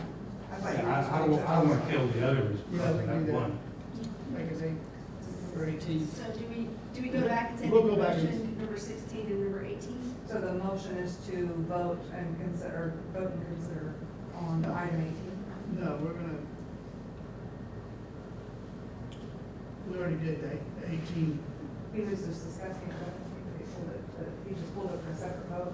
So do we vote on all of them first?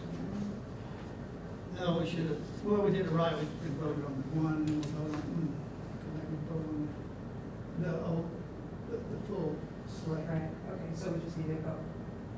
Right? So what are we voting on? All of them.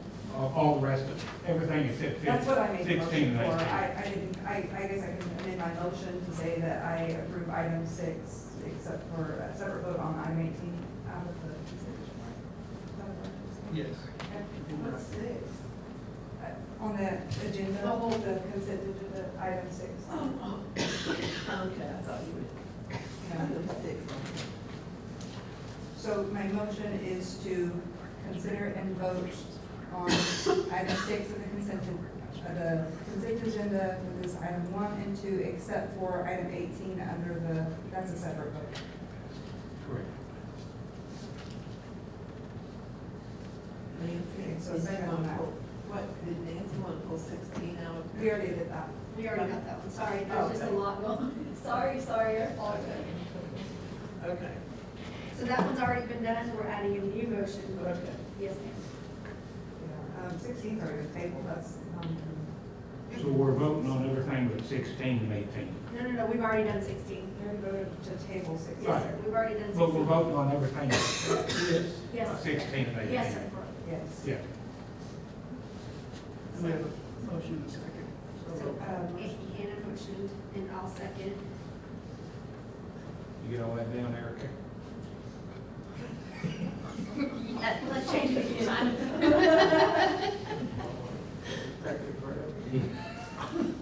Roll call. Leanna's trained, she's the one who's over here. All right, we got Anna Roland, Aye. Robin Riley, Aye. Don Newsom, Aye. Judy Truitt, Aye. Nancy Zimmerstein. Aye. Now the vote for 18. Do we have to make a motion for that one? Yes. I make a motion to consider and vote on item 18 of the consent agenda under item 6 of the board. Do we have a second? I'll second. Okay, Judy. Roll call. And what are we voting on, Don? 18. Okay. Judy Truitt, Aye. Nancy Zimmerstein, Aye. Robin Riley, Nay. Don Newsom, Aye. Anna Roland. Aye. Thank you. Motion passed. Next item is 7. action items, consider taking action on the following district financial reports, A through M. Like a motion to approve this item. I move to approve it. Have a second? I'll second. Roll call. Judy Truitt, Aye. Don Newsom, Aye. Anna Roland, Aye. Nancy Zimmerstein, Robin Riley. Next item is 2, consider and take action on the estimate of needs for fiscal year 25. This is our once-a-year financial need. We need a motion to approve. I'll make a motion. Second. We have a motion and a second. Any other discussion? If none, roll call. Judy Truitt, Nancy Zimmerstein, Don Newsom, Aye. Anna Roland, Robin Riley. Aye. Next item, B3, consider and take action on an agreement with Explorer. Explorica. Travel for the educational trip to France. I'll make a motion, because I want to go. I'll second. Paige Marsh came to the curriculum committee and gave a really cool presentation on not only this trip, but the one that we're about to vote on item 4.2, and then also some of the trips that they just went on. She wrote some, I got a little. Roll call. Robin Riley, Aye. Anna Roland, Aye. Don Newsom, Judy Truitt, Nancy Zimmerstein. Number 4, consider and take action on the agreement with Explore. Yeah, I can't even say it now. Explorica, travel for the education trip to Japan. Roll.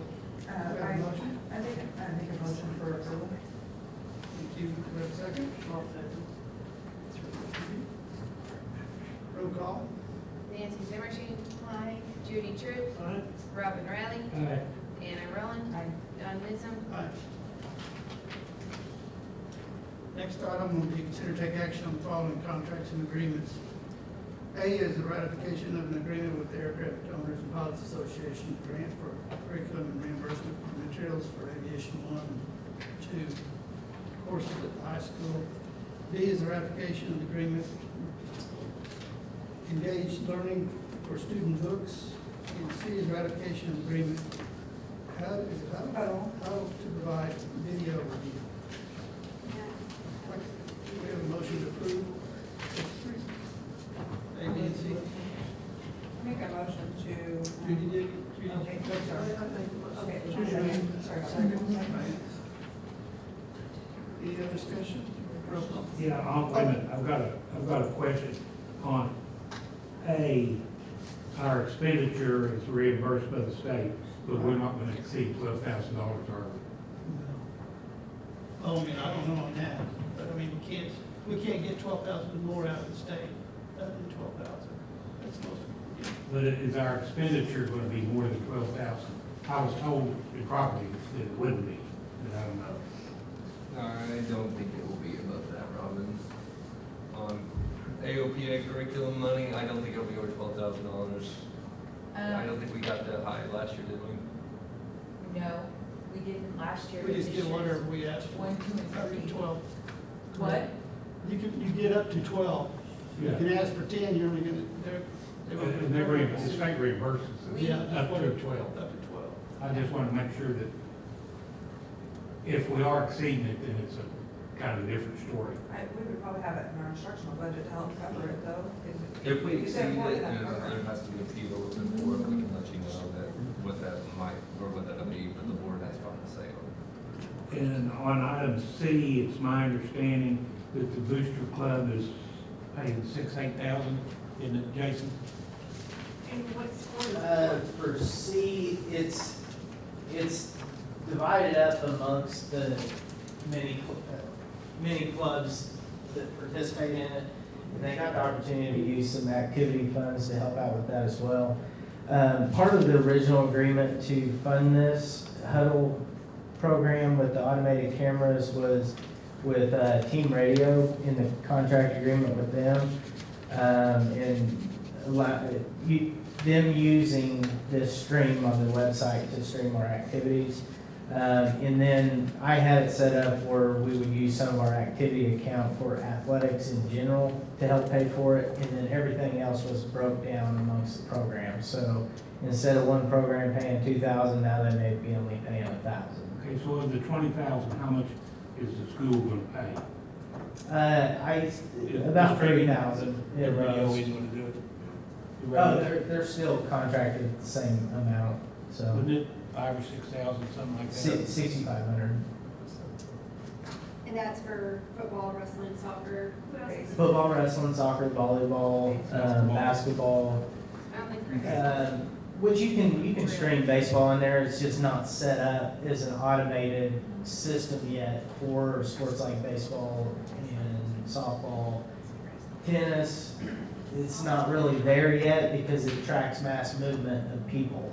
We Is haven't that? gotten it softball yet. No, we I just. thought you said softball, so maybe we haven't gotten Well, it's live streamed still through the same app, but through Team Radio as well. So Yeah, it's on the TV. Because I said for the girl up there, They there's already video. this is Wildcat Vision. Okay. Thank you. Answer my question. Roll call. Robin Riley. Aye. Anna Roland. Judy True. Don Newsom. Aye. Nancy Zimmerstein.